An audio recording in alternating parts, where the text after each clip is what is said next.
Pagi hari ini saya ingin khotbah tentang pengertian. Katakan pengertian. Dalam hidup kita akan ketemu dengan orang-orang yang gak sependapat dengan kita. Apalagi di musim pemilihan umum ini, ya. Ibu Heni pilih 1, 2, 3, rahasia. Meskipun kita gak sependapat, tapi kita harus merespon dengan benar. Katakan amen.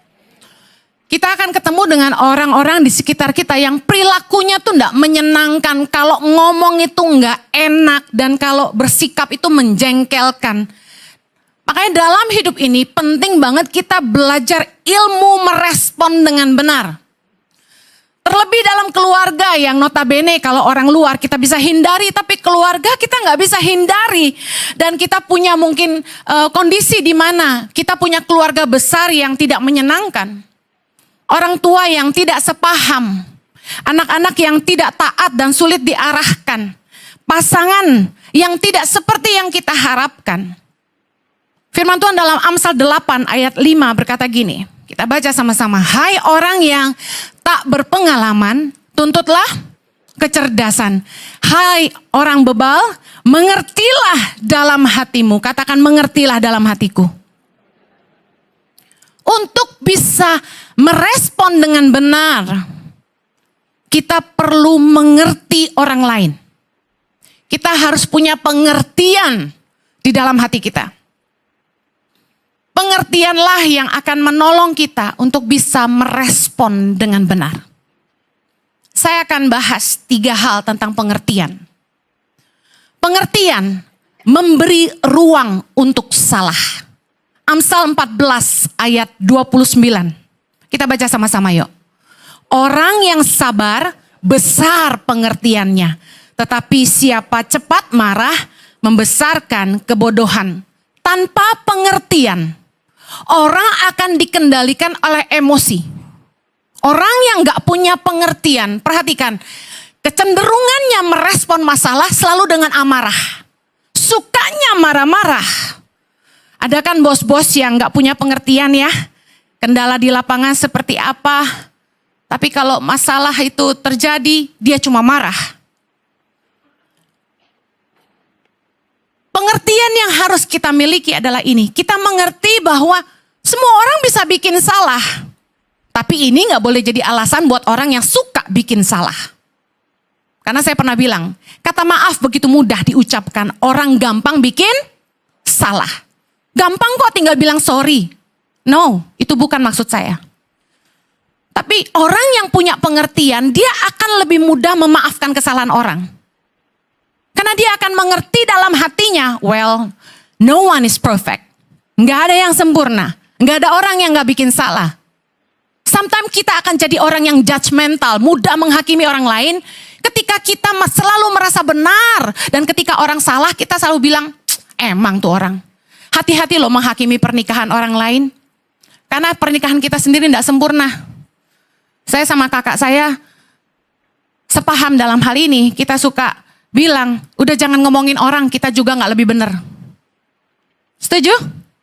Hati-hati ngomongin anak orang, anak kita juga belum tentu lebih benar. Yes? Jangan menghakimi orang yang punya pengertian. Dikatakan firman Tuhan, orang yang sabar besar pengertiannya. Orang-orang yang sabar itu punya pengertian yang dalam.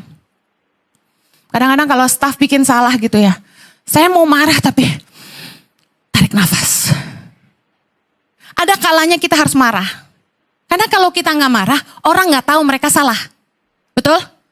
Tapi orang yang berpengertian, dia lebih bisa memaafkan kesalahan orang. Karena dia bisa mikirin kondisi orang itu gitu. Tadi pagi staf yang make upin saya bilang gini.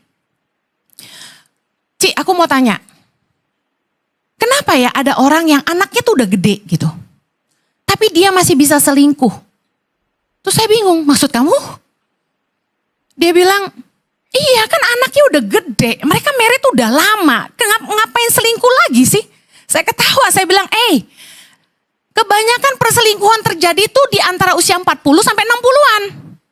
Laki-laki makin tua makin jadi. Loh, itu ada benarnya. Bukan sifatnya, tapi gantengnya. Pria-pria yang masih SMP celana pendek sama bapak-bapak yang udah pakai dasi umur 40-an keren mana? Makin tua makin jadi laki-laki. Betul nggak? Awewe lihat yang udah jadi gini ngiler. Apalagi dia tahu ini bapak suami yang baik tambah ngiler.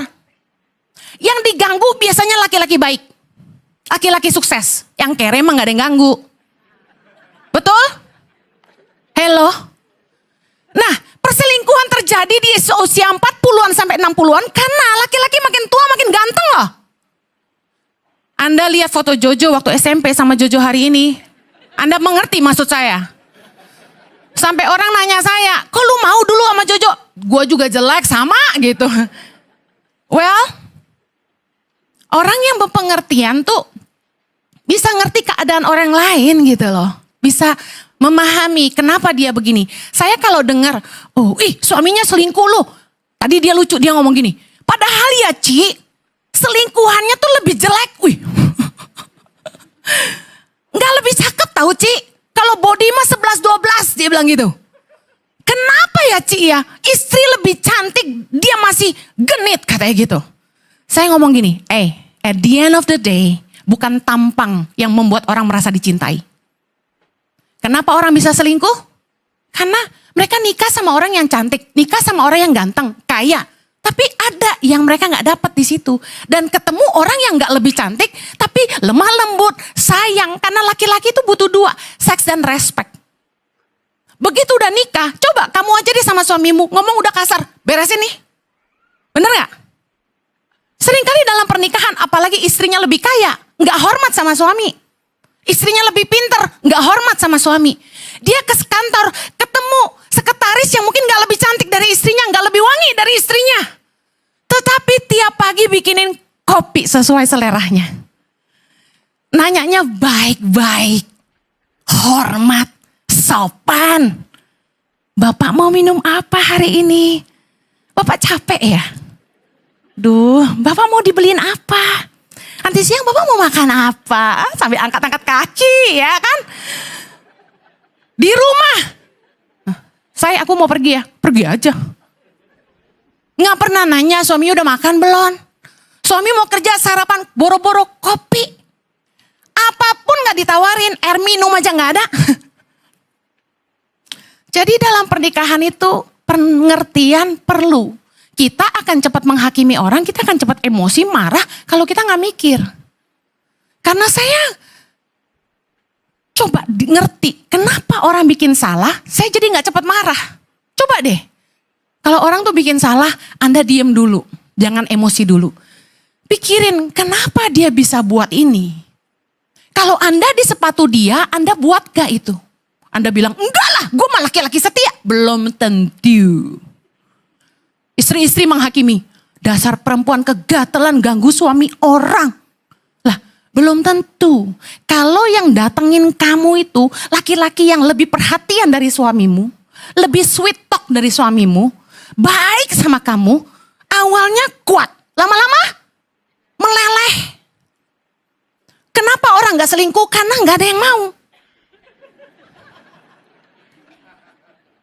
Dimulai dari ada yang mau. Kalau nggak ada yang mau gimana mau selingkuh? Saya nggak mengizinkan perselingkuhan. Saya bukan bilang selingkuh is okay. No. Tapi kita jangan cepat emosi. Kita jangan cepat menghakimi. Saya tanya dalam kasus perselingkuhan ini. Istrinya memaafkan nggak? Enggak. Harusnya koreksi diri. Biarpun kamu cantik. Tapi kamu kenapa suami sampai begitu? Kamu harus periksa. Apakah omonganmu kasar? Apakah kamu merendahkan? Karena laki-laki gak bisa direndahin. Biarpun lu cantik kayak bidadari.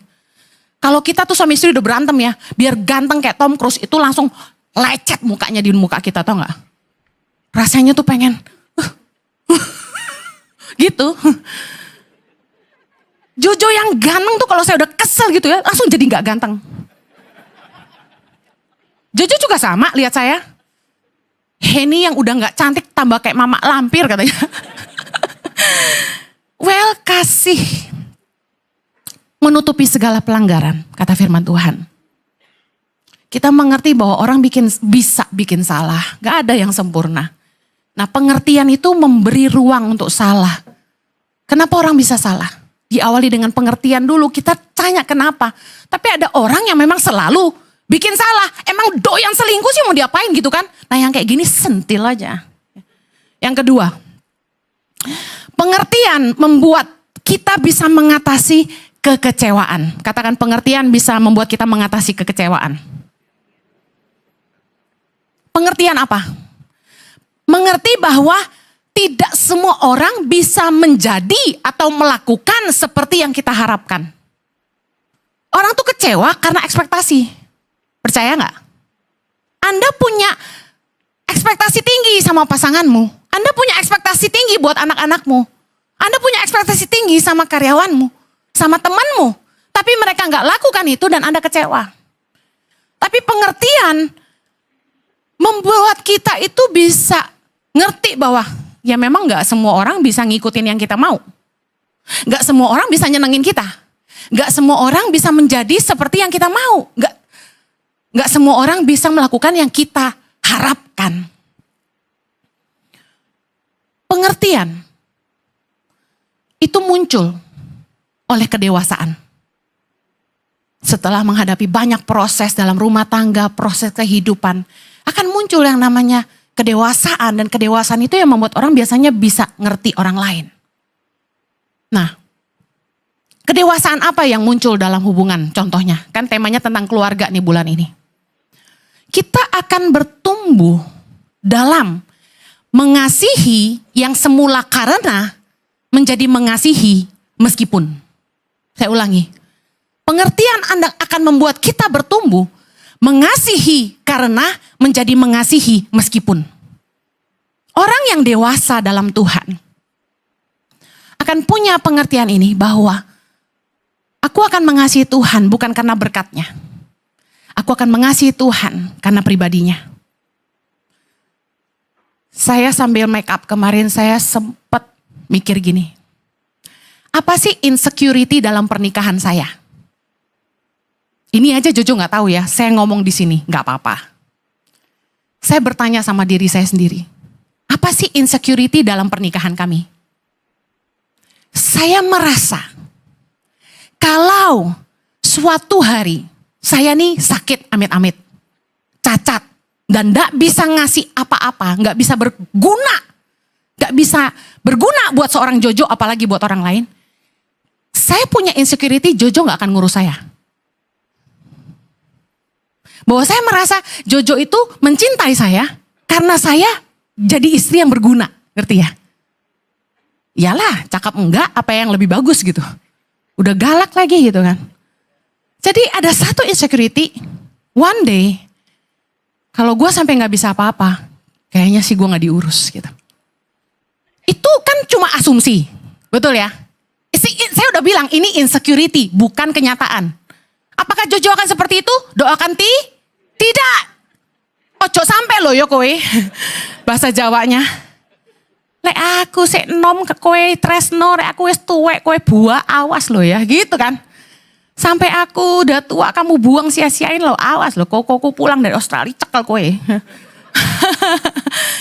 Tapi you know, setiap kita pasti punya insecurity ya. Ngerti ya, wanita-wanita ya.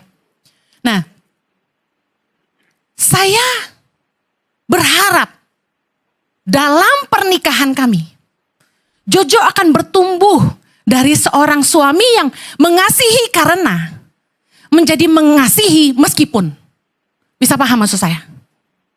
Nah, pengertian kita kepada pasangan itu akan membuat kita bertumbuh dalam kasih. Sehingga kita punya pengertian yang dalam terhadap satu sama lain. Sehingga apapun kesalahan pasangan kita bisa mengatasi kekecewaan itu. Sometimes pasangan kita tidak melakukan yang kita harapkan. Tidak menjadi seperti yang kita inginkan. Berapa banyak pasangan yang baru menikah kaget-kaget. Kok beda ya gitu. Dulu menikah kayaknya dia lemah lembut loh. Begitu kawin kok dominan gitu ya. Judes. Kasar. Kalau marah kayak malampir. Kami konselingin orang-orang nikah gitu. Kami berdua sampai terkaget-kaget dengar suaminya cerita gitu loh. Istrinya kelihatan lemah lembut, ceria banget, baik banget. Tapi setelah nikah, suaminya cerita kalau marah tuh nyakar. Mateng deh. Makanya mani-pedi bisikin sama yang tukang mani-pedi, pendekin gitu. Kasih tips lebih banyak, pendekin aja kukunya gitu. Kalau nggak dipakai buat kau. Mengerti, pengertian dalam hubungan membuat kita bisa menurunkan pengharapan kita, ekspektasi kita terhadap orang lain. Ya udahlah, orang nggak bisa menjadi seperti yang kita inginkan, orang nggak akan bisa melakukan semua yang kita mau. Apakah itu munafik? Apakah kita lalu berpura-pura menekan kekecewaan? Enggak. Contoh dalam pernikahan, makin tua kita makin ngerti, betul nggak? Apakah pasangan kita berubah jadi lebih baik? Belum tentu. Tapi kita sudah nggak berantem lagi, kenapa? Karena mengerti. Sudah ngerti, saling memahami. Kedewasaan dalam hubungan membuat kita saling ngerti dan akhirnya kita bisa mengatasi kekecewaan kita. Kita udah gak berharap kayak gitu lagi. Sama Tuhan juga sama. Kalau kita udah dewasa dalam iman, kita bisa berkata dalam Habakuk 3 ayat 17. Sekalipun pohon ara tidak berbunga, pohon anggur tidak berbuah, hasil pohon zaitun mengecewakan. Sekalipun ladang-ladang tidak menghasilkan bahan makanan, kambing domba terhalau dari kurungan dan tidak ada lagi lembu sapi dalam kandang. Namun aku akan bersorak-sorak di dalam Tuhan, beria-ria di dalam Allah yang menyelamatkan aku. Anda kalau baca ayat ini, Anda nggak mencintai Tuhan karena berkatnya. Anda akan tetap bersuka cita apapun keadaannya. Katakan amin. Ada lagu yang berkata, sekalipun dagingku dan hatiku habis lenyap. Bayangin, dagingku dan hatiku. Artinya betapa menderitanya. Dia mungkin sakit, mungkin dia jadi miskin, mungkin hatinya juga udah keluh karena pahit dan tekanan hidup. Tapi dia bisa berkata, gunung batuku dan bagianku tetaplah Allah selama-lamanya. Ini kedewasaan dalam hubungan.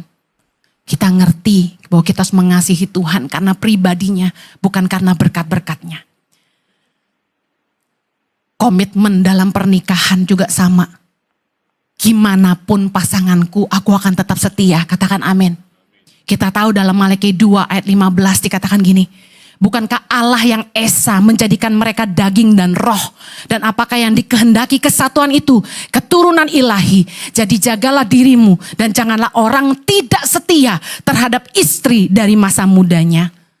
Saya yakin bahwa dalam hubungan pernikahan kita harus punya pengertian bahwa pasangan kita memang tidak sempurna, pasangan kita tidak selalu menyenangkan hati kita, pasangan kita tidak selalu menjadi seperti yang kita harapkan, melakukan yang kita mau. Tapi kita akan tetap mencintai dia, kita akan tetap setia sama dia, meskipun katakan amin. Saya pernah kuliah teologi di Hillsong. Kepala sekolah kami, seorang senior pastor di Hillsong namanya Robert Ferguson. He's amazing guy. Dia punya istri yang maaf, tidak terlalu cantik. Guru dosen kami juga di kampus. Seorang wanita yang pendiam, introvert, punya masa lalu yang sangat buruk, di abuse, bayangkan. Dia tumbuh besar jadi wanita yang sangat minder, sangat rendah diri, pendiam. Tapi tahu nggak, suaminya ini ganteng, baik, cheer up, amazing guy. Penuh karisma dan seorang pengajar terbaik di Hillsong. Tahu nggak dia bilang apa di kelas? Dia pernah bikin komitmen sama istrinya, Amanda Ferguson. Dia bilang gini, I will still love you even if you don't want to have sex with me anymore. Dengar nih laki-laki. Dia berkata sama istrinya, saya akan tetap mencintai kamu meskipun kamu tidak mau berhubungan seks sama saya. Coba laki-laki bisa gak ngomong gitu? Yang ada kita diancam sama suami kita. Lu gak mau layanin gue cari yang lain nih. Lu gak mau layanin gue bayar perempuan luar nih. Jangan salahin gue ya kalau gue selingkuh. Sound familiar ibu-ibu?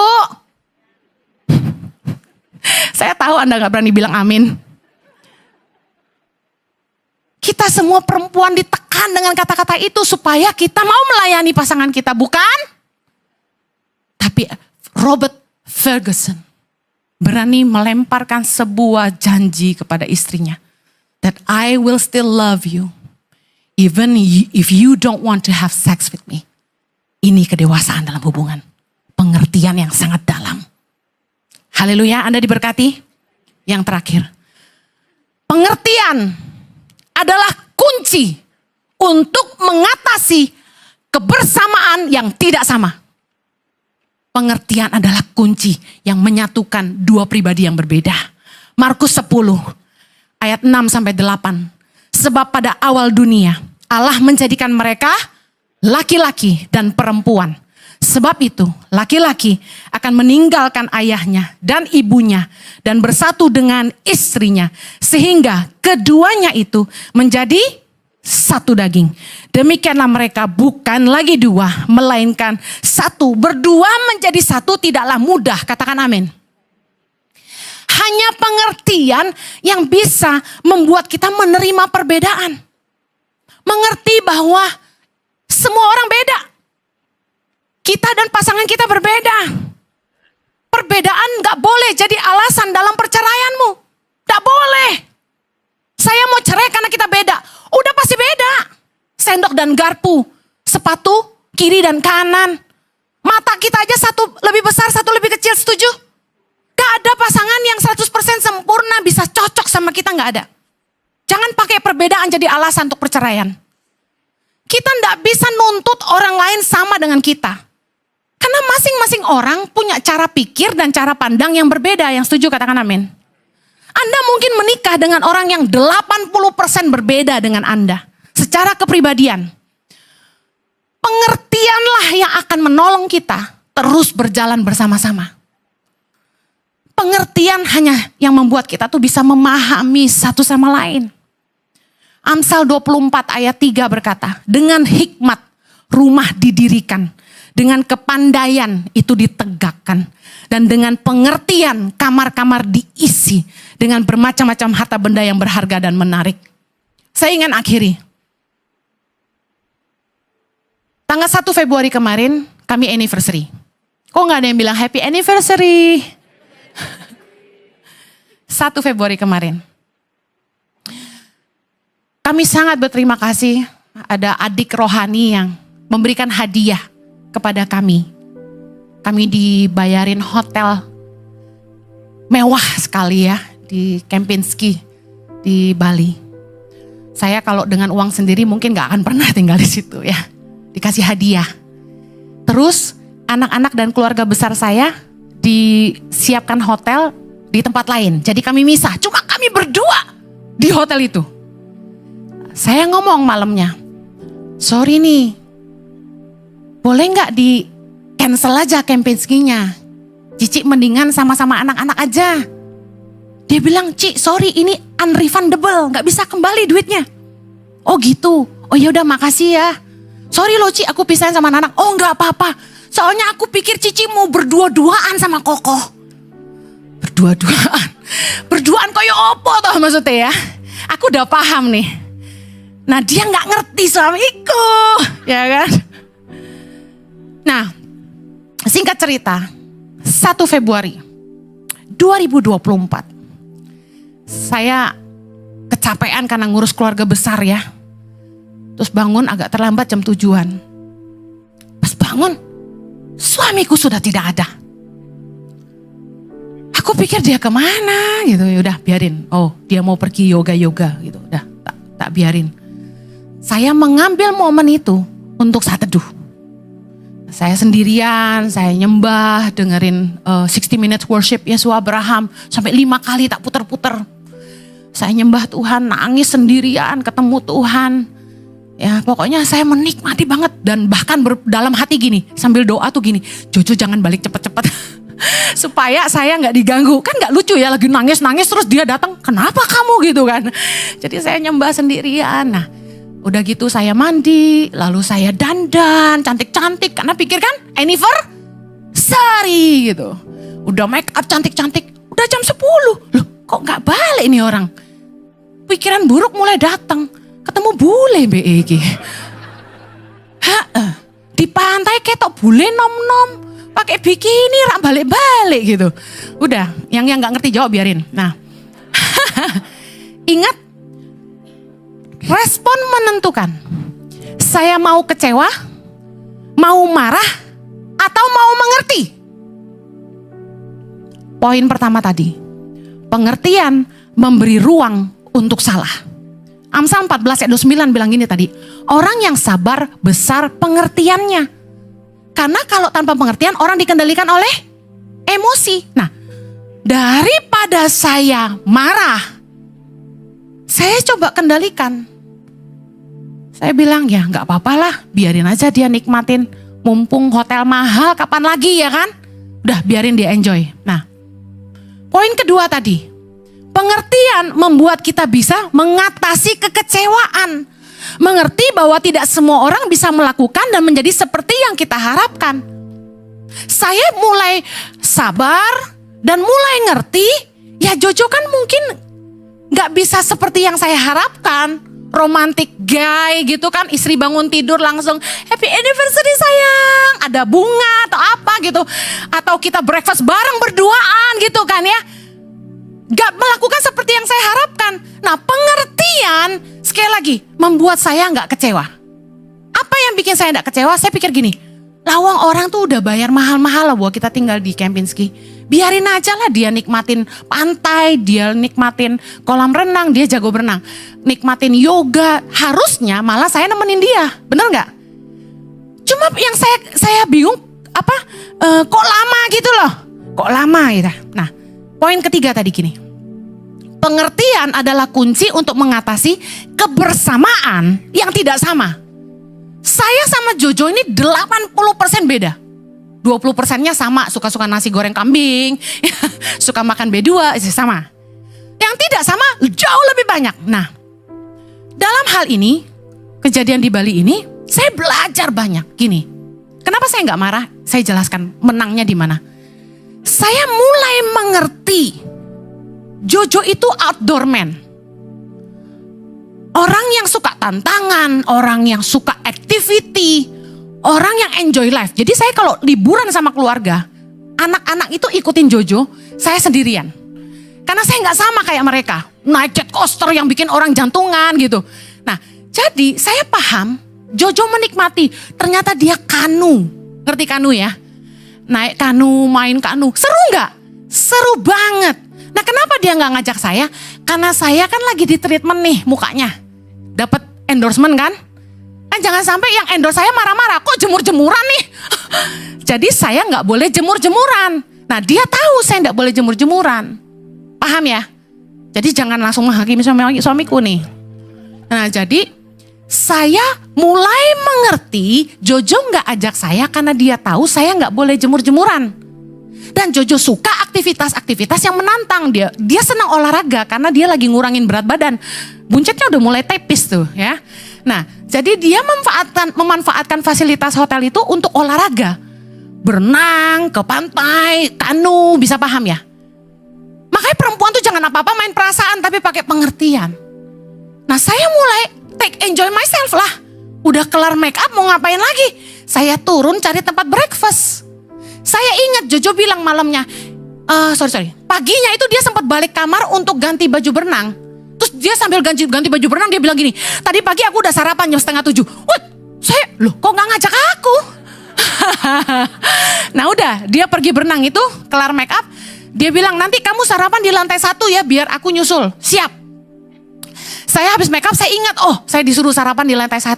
Saya turun cari tempat breakfast lantai 1 kan jauh banget tuh. Akhirnya saya duduk di situ, saya bilang sama waitressnya, table for 2. Yeah. Ekspektasiku apa? Suamiku datang, kami romantis breakfast berdua, anniversary. Apa yang terjadi? Makanan saya kan gak bisa banyak karena lagi di diet. Cuma telur rebus 2 sama buah sama jus. Udah habis, orangnya gak datang. Sampai tempat breakfastnya tutup. Semua orang udah pergi, tinggal saya. Saya nyantai aja ngopi-ngopi. Terus udah selesai, saya tungguin, gak datang dia. Udahlah biarin. Saya balik kamar.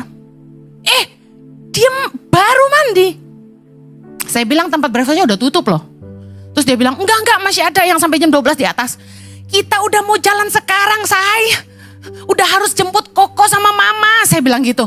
Jadi ujung-ujungnya hari anniversary itu gak terjadi apa-apa. No romantic breakfast, no romantic lunch, no romantic dinner, nothing happened that night. Kasihan tuh yang bayarin Kempinski. Tapi saya kasih tahu, saya telah merespon dengan benar. Saya bisa memilih kecewa, marah, atau mengerti. Dan saya memilih mengerti. Saya memilih memahami. Suami saya enggak maksud. Dia enggak mau bangunin saya, dia tahu saya capek, makanya dia sarapan sendiri. Lalu dia pergi berenang panas-panasan karena dia tahu saya enggak boleh panas-panasan. Dia lupa suruh saya nunggu di lantai 1 itu. Karena dia selesai berenang kesiangan. Sesimpel itu. Dan bagi saya, every day is an anniversary buat kami. Kita celebrate anniversary every day. Dan soal berdua-duaan, kita selalu berduaan. So it's not something yang harus di Kempinski baru berdua. Ngerti ya? Jadi jangan lebay lah gitu loh. Kebanyakan orang kan ngambek sama suaminya. Sakit hati. Duduk di ranjang sendiri. Gak gitulah. I take it easy. I enjoy my time in Bali. And you know what? We're happy. It's fine. The day goes by. We are fine. Kita gak perlu kecewa. Kita gak perlu marah. Kita gak perlu berpisah. Hanya gara-gara perbedaan yang ada. Mari bangkitkan rasa pengertian terhadap satu sama lain. Saya akhiri. Amsal 18 ayat 2. Orang bebal tidak suka kepada pengertian. Hanya suka membeberkan isi hatinya. Apa arti firman Tuhan? Orang yang tidak punya pengertian lebih suka dimengerti daripada mengerti orang lain. Orang yang bebal itu lebih suka didengar, dia ngomong, marah, tumpahin emosinya, tumpahin asumsinya. Dia mau didengar, tapi dia tidak mau mendengar. Pengertian hanya akan muncul di hati kita ketika kita slow to anger. Tidak cepat marah, tidak cepat merespon dengan salah, tapi mencoba mengerti. Mau mendengar, tidak hanya didengar. Ayo. Rumah tanggamu akan jauh lebih baik, hidupmu akan jauh lebih menyenangkan kalau kamu punya pengertian terhadap orang lain.